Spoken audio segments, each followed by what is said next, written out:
Average Joe's Drive-In is proudly sponsored by the Maine Cannababes. The Cannababes are a charity group of pro-cannabis women from the state of Maine who are bringing worthy attention to various causes in the medical cannabis community. This year, they launched their very first Maine Cannababes Pinup Calendar, which they are taking pre-orders for as we speak. All the proceeds from the calendar are going to worthy charitable causes. If you are interested in purchasing one or finding out more about the Cannababes, you can go to their website, www.maincannababes.com, or find them on most major forms of social media like Facebook and Instagram. If you order a calendar and enter the code word Average Joe's Drive-In, you could win a chance to get an autographed picture of your favorite Maine Cannababe. Once again, put in the code word Average Joe's Drive-In for a chance to win an autographed picture of your favorite Maine Cannababe.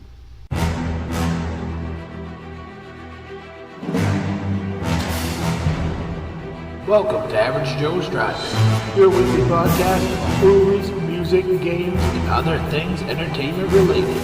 Now, your host, TJ Washburn. Welcome to Average Joe's Drive-In. I am your host, TJ Washburn, and welcome to week 2 Reviewcast of the 31 Days of Horror. This week, my viewing hasn't been quite as in-depth as it was on week 1, but I still got quite a few movies in, and I'm going to be watching some more later on today, so week 3 will be off to a good start. For those of you that are following along, I've been posting the reviews for the films on the Facebook page. You can check that out by going to facebook.com/Average Joe's Drive-In Podcast. I have also been posting some stuff on Instagram as well, so you can check that stuff out as always. So let's get right into it. Up first is 1986's Night of the Creeps. The night of the fall is finally here. For Chris, Cindy, and JC, it's going to be the best night of their lives. But tonight is also the Night of the Creeps. From a world unknown comes a nightmare unimagined. First, they are under you, around you, on you, and then inside you. They get in through your mouth, and you walk around while they incubate, even if you're dead. They are a new breed of terror. Freeze! They are a different kind of horror. Zombies, exploding heads, creepy crawlies. We could have a little problem. The creeps are taking over. I got good news and bad news, girls. The good news is your dates are here. What's the bad news? They're dead. You have never had a night like this. Night of the Creeps. If you scream, you're dead.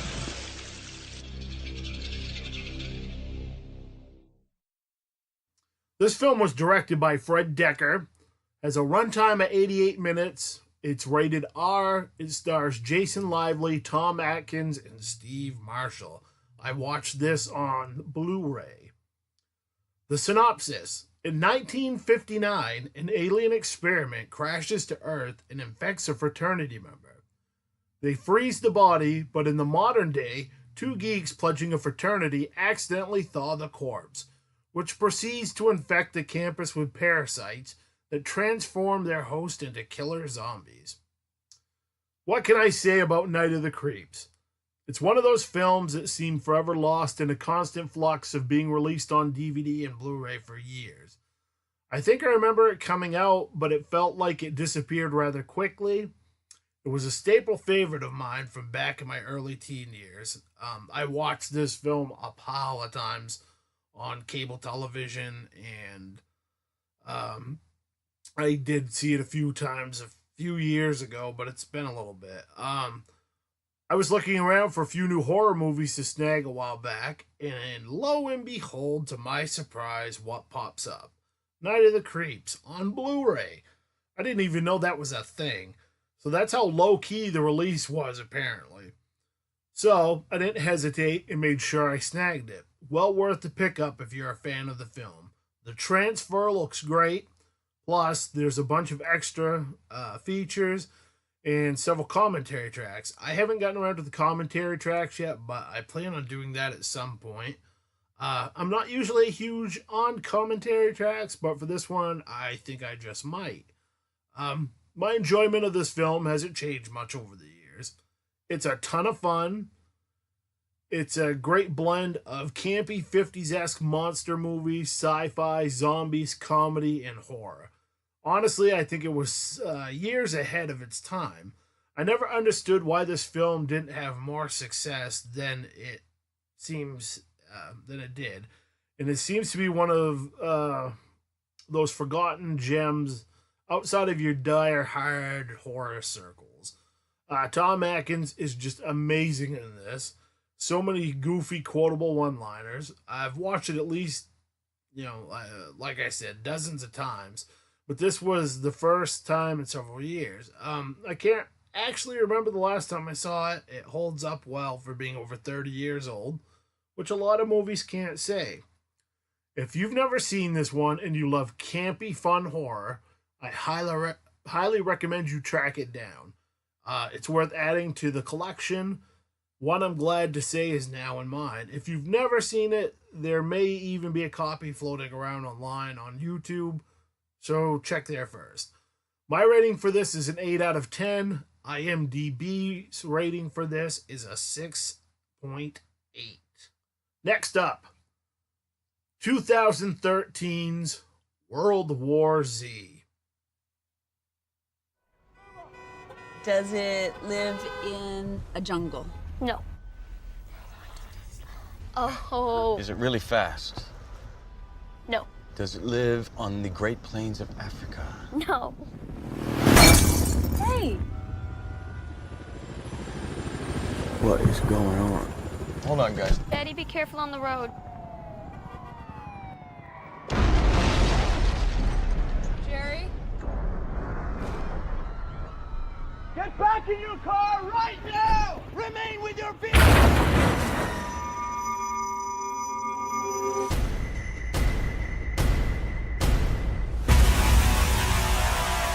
you okay?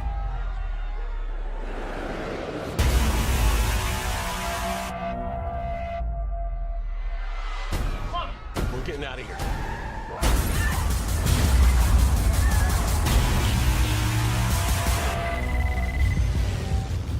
Terry, what is this? It's the same worldwide. Is anyone doing better than we are? We don't know.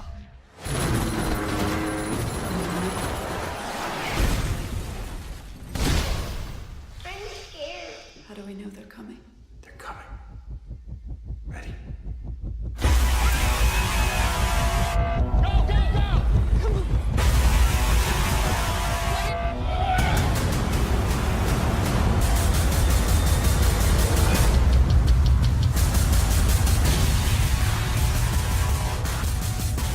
I need you to help him. You're asking me to leave my family. I'm not gonna force you. Don't pretend you're not well suited for the job. Baby? Tell the kids I'm coming back.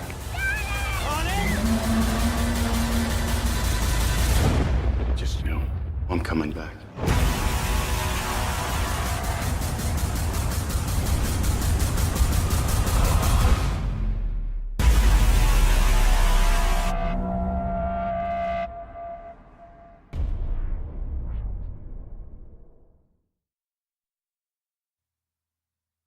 This film was directed by Mark Forster. Has a runtime of 116 minutes, rated PG-13, stars Brad Pitt, Morel Innes, Danielle Kurtz, and I watched this on DVD. Synopsis. Former United States Nations employee Gary Lane travels the world in a race against time to stop the zombie apocalypse. That is, toppling armies and governments and threatening to destroy humanity itself. I will admit, this film has grown on me each time I revisit it. It's far from perfect, and I think it suffers from the PG-13 rating. I've always felt a little disappointed because this could have really been something special. If you've read the excellent book by Max Brooks, you'll understand what I'm talking about. Both World War Z and The Zombie Survival Guide are favorites of mine. When they announced they were doing this as a film, I was curious how they were going to pull it off. The book is more a collection of individual experiences than one cohesive story. I will give the film credit. They did a good job of using the locations the outbreaks were taking place and making it work. It's honestly a really loose adaptation, but I think it works. The story itself is well done, the acting is solid, and the effects are decent. True CGI for my liking, but I get it. When I first watched this, it was probably a 4.5 or a 5. I was underwhelmed, partly because I loved the book so much, and it just didn't seem right. I didn't hate it, but like I said, it just didn't seem like it quite did the book justice. As I've gotten further away from reading the book and viewed the movie more, I'm starting to see the two of them as separate things. Each time I find myself enjoying it a little more. There are a few scenes in this that I absolutely love. It definitely has a couple of those holy shit moments that just because of the pure scale of things. Don't get me wrong, the film has its flaws. It's a bit slow in a few parts and drags, and I could really use a bit more gore. But all in all, it isn't a bad film. I hope with a proven track record with R-rated horror of late, maybe, just maybe, we'll get an R-rated sequel to this. Who knows? I would much rather see that than another remake or a rehashing of an already overdone franchise. Maybe even do the Zombie Survival Guide. I think it could work if done right. If you've been hesitant about seeing this one because you love the book, give it a chance.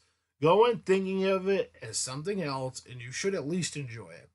Also, another good entry for those who are new to the genre and aren't quite ready for Fulci or 80s splatter films. My rating on this is a 6.5 out of 10. IMDb rating, 7 out of 10.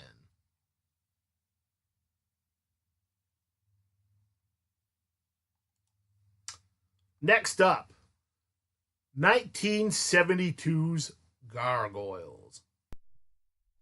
The devil was once the most favored of the host of angels serving the Lord. But pride welled in his breast.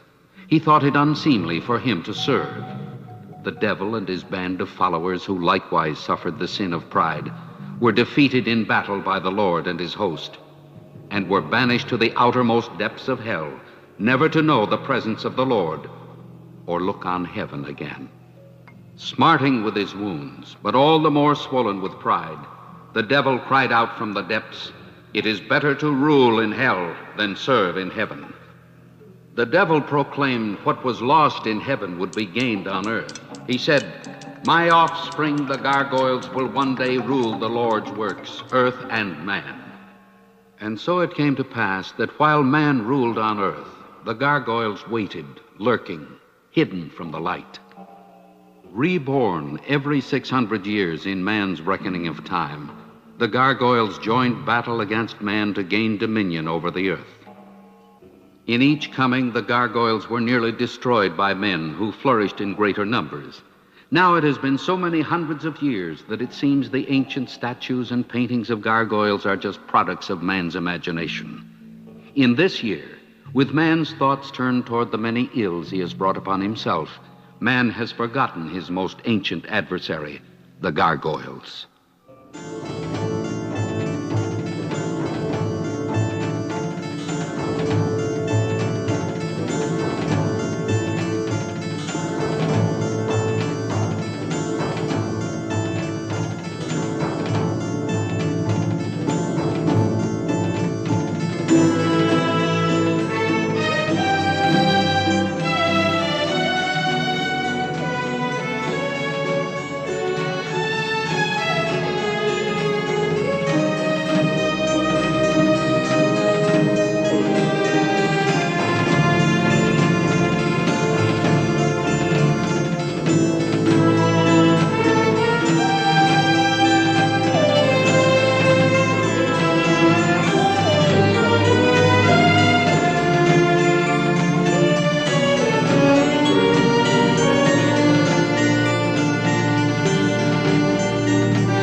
film was directed by Bill Norton. It has a runtime of 74 minutes.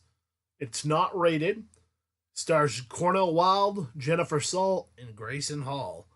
I watched this on the Shout Factory TV app, which, if you have an Amazon Fire Stick, Roku, or anything like that, it is a free download. There's a bunch of movies on there you can watch for free. There are commercials, but it's not too bad.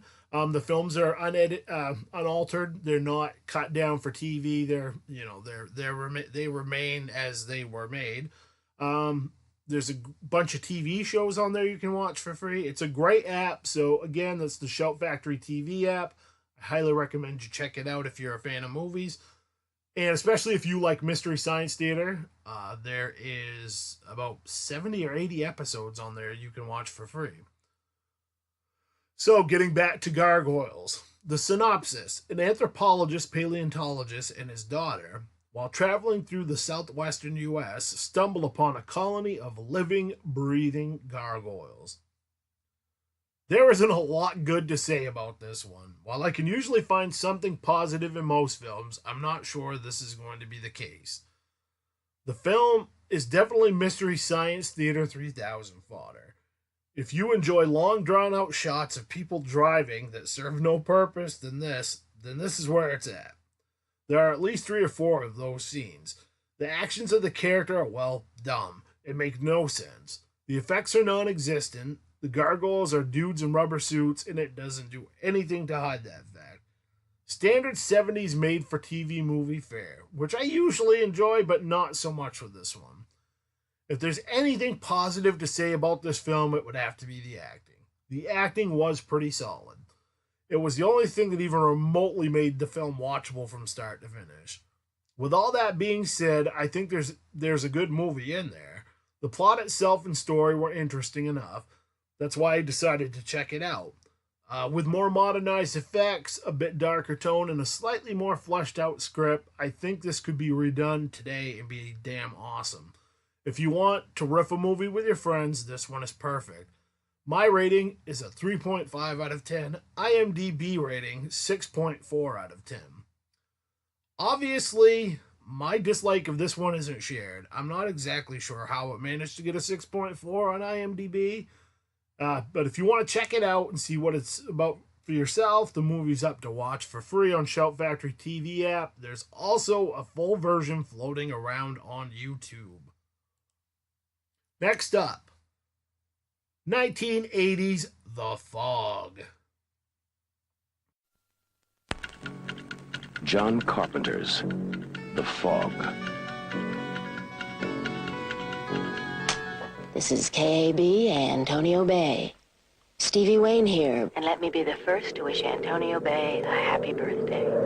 We're 100 years old today, and keep a watch out for that fog bank heading in from the east. 100 years ago, between midnight and 1, something unknown came out of the fog. Now it has returned. Oh, Jesus. 100 years ago, between midnight and 1, something unnatural came out of the fog. Now it has returned.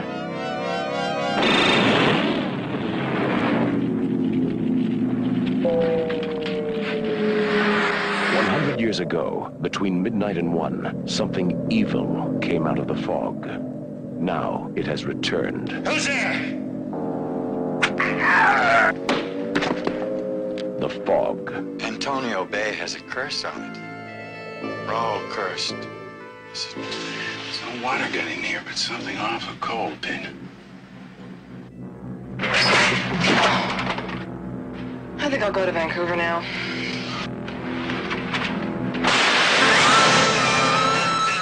Where's the fog now? Well, it should be right outside my door now. Oh, there's something different about this fog. Dan, stay away from the door! Someone listen to me! Get inside and lock your doors. Close your windows. There's something in the fog.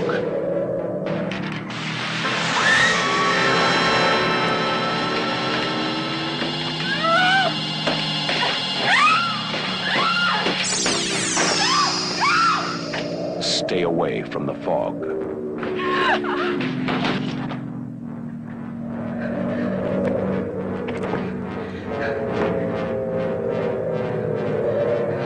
From the creator of Halloween, the ultimate experience in terror and suspense. John Carpenter's The Fog, starring Adrienne Barbeau, Jamie Lee Curtis, John Houseman, Janet Leigh as Kathy Williams, and Hal Holbrook as Father Malone. The Fog. What you can't see won't hurt you. It will kill you. Between midnight and 1, it will find you. This film was directed by John Carpenter, has an 89-minute runtime, rated R, stars Adriana Barbeau, Jamie Lee Curtis, and Janet Leigh. I watched this on Blu-ray. The synopsis. Legend says that Antonio Bay was built in 1880 with blood money obtained from shipwrecked lepers, which no one believes. On the eve of the town's centennial, many plan to attend the celebrations, including the murdered lepers. The Fog has always been one of the divisive films amongst Carpenter fans. Some seem to love it, some think it's one of his weaker works. I've always fallen between the two. I didn't love it, didn't hate it. It's another one of those films that I haven't watched in a while, but have been very interested in revisiting. I had a chance to pick up the Scream Factory Special Edition Steelbook release for cheap, so I figured it was as good as time as any to give it another go. First of all, Scream Factory did a fantastic job of remastering this film. Looks absolutely gorgeous. There's a pile of great extras and interviews. Those alone were worth the price of what I paid for it. If you're a Carpenter fan, you need to give this a watch. They also did the same with They Live and Escape from New York, both of which I would love to get at some point. The film itself is a slow burn. The synopsis is interesting, and it has its moments of creepiness. The acting is solid, and the score is great. The areas that I have any issues with really on this film is it feels a bit disjointed at times, like there's something missing. I'm not really sure what that is, but that has always been my biggest complaint. In a nutshell, The Fog is a slow burn ghost story. Watching the remastered version definitely improved my enjoyment of the film. It cleaned up a few things and made it more visible, which in turn added to the effectiveness of some of the scenes. As I said, if you're one of those people on the fence about the film, give the Scream Factory release a chance. I think you'll be pleasantly surprised, and it may just sway your feelings on the film. My rating is a 6.5 out of 10. IMDb rating of 6.8 out of 10.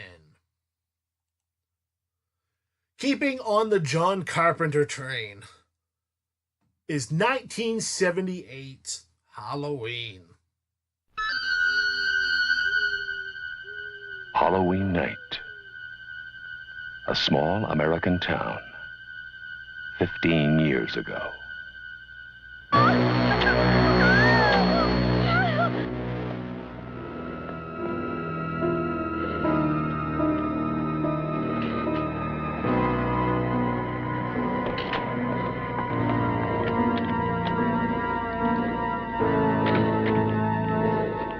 Michael?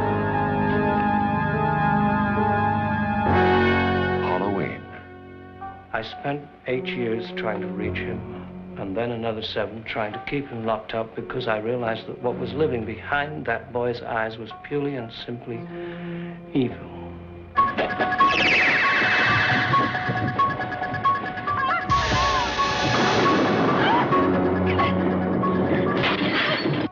I think he'll come back. Exploring uncharted territory. Totally charted. Just talk. Sure. The only reason she babysits is to have Halloween.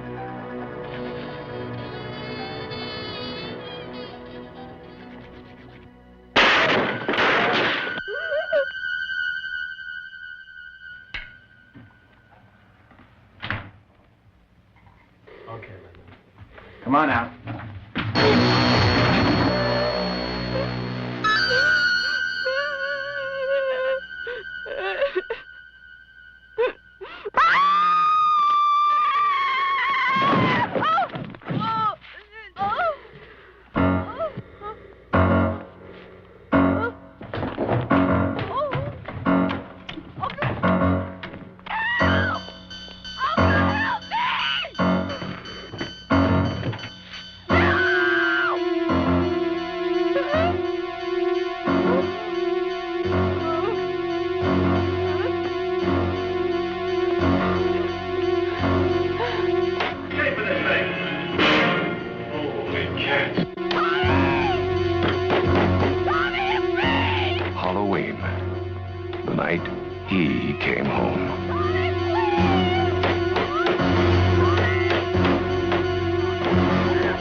was directed by John Carpenter, has a runtime of 91 minutes, rated R, stars Donald Pleasance, Jamie Lee Curtis, and Tony Moran.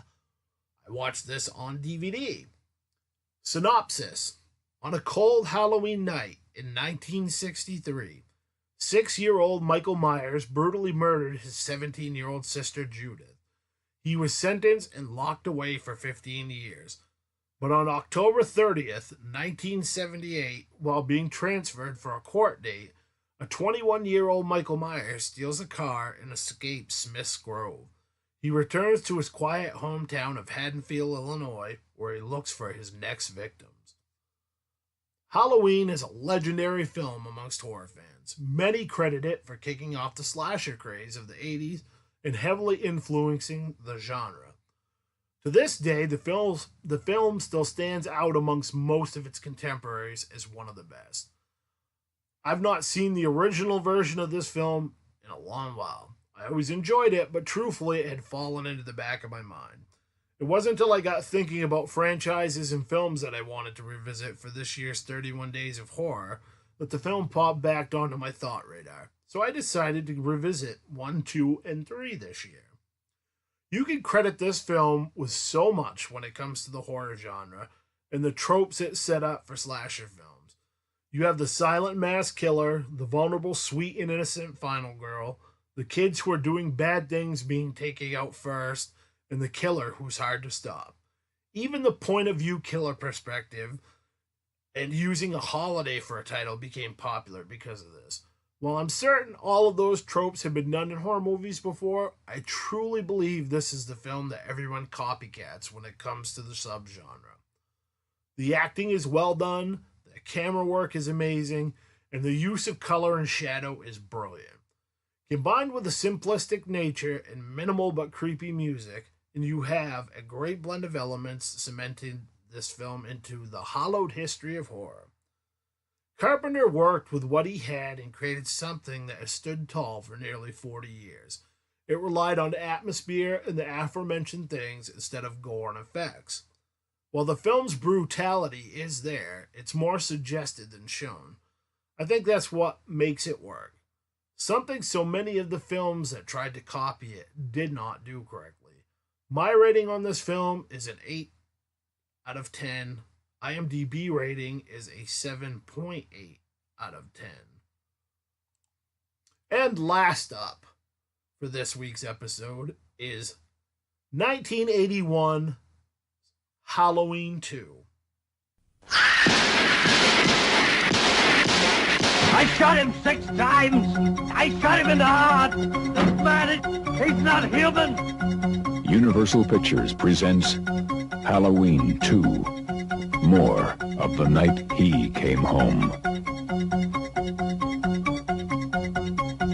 Who is it? There was nothing within him, neither conscience nor reason, that wasn't even remotely human. Some kind of a joke? I've been trigger-treated to death tonight. You don't know what death is.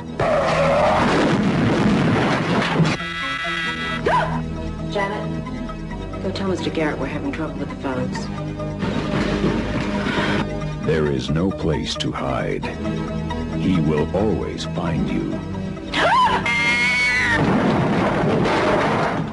What's this? It's a Celtic word. It means the Lord of the Dead.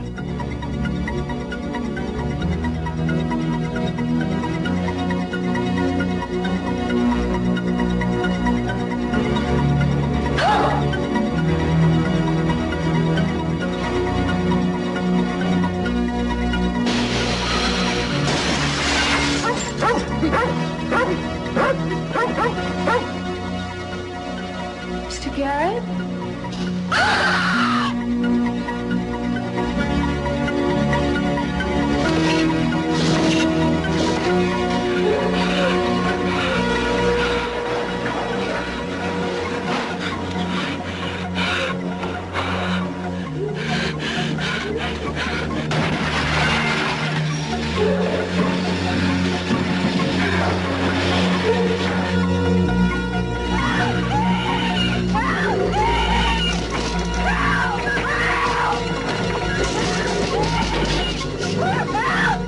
Halloween 2.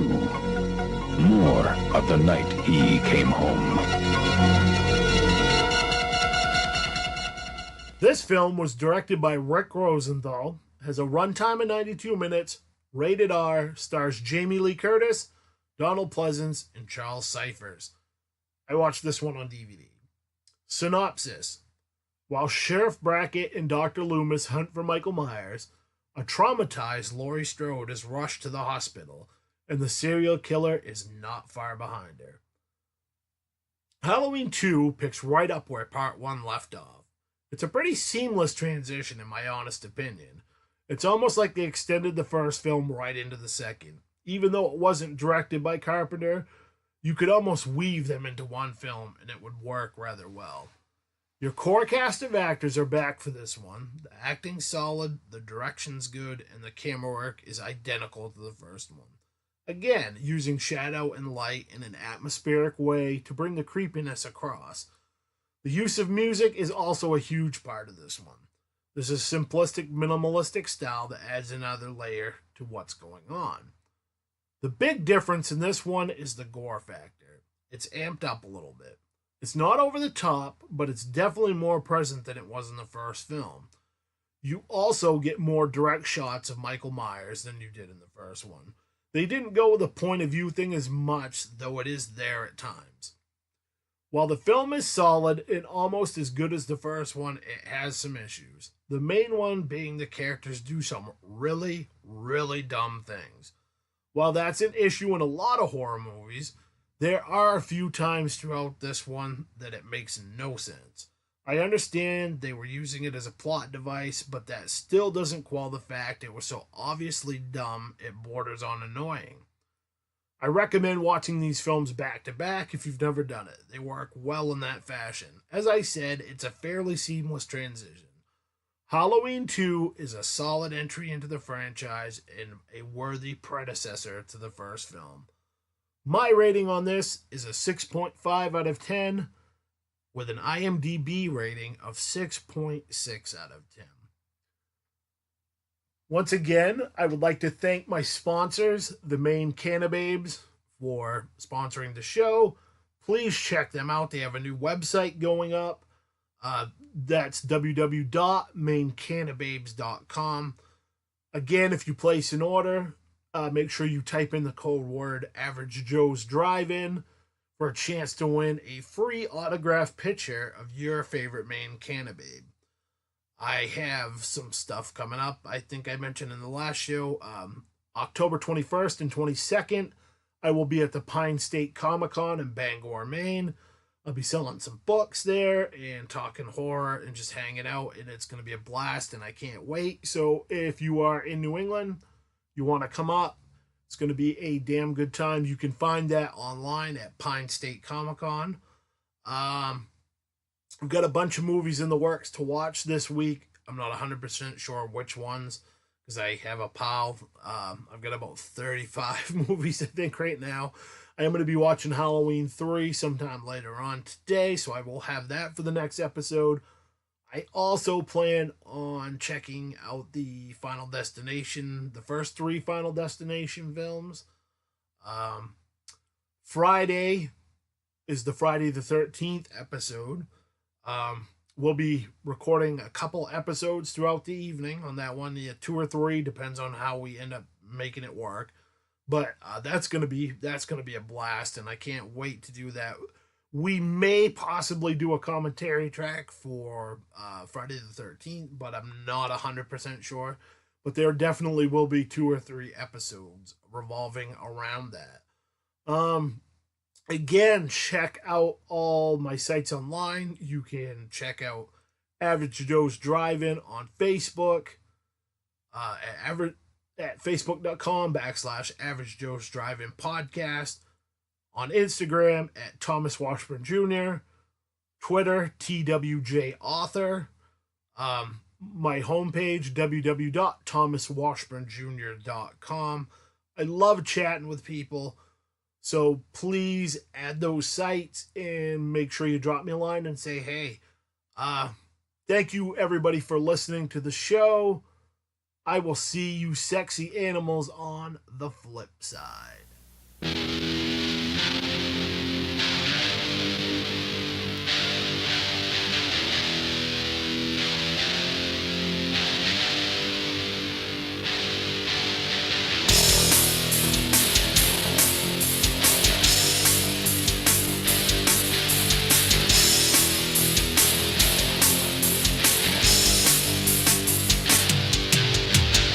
They're here amongst us, but we cannot see. They control us with signals from TV. Can we ever break their spell? Or are we all just doomed to hell? But we cannot see a race of alien beings, nowhere to hide. So we will all die.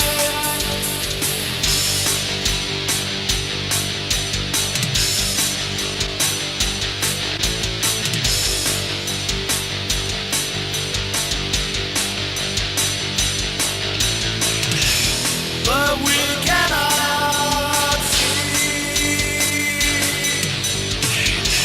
a race of aliens.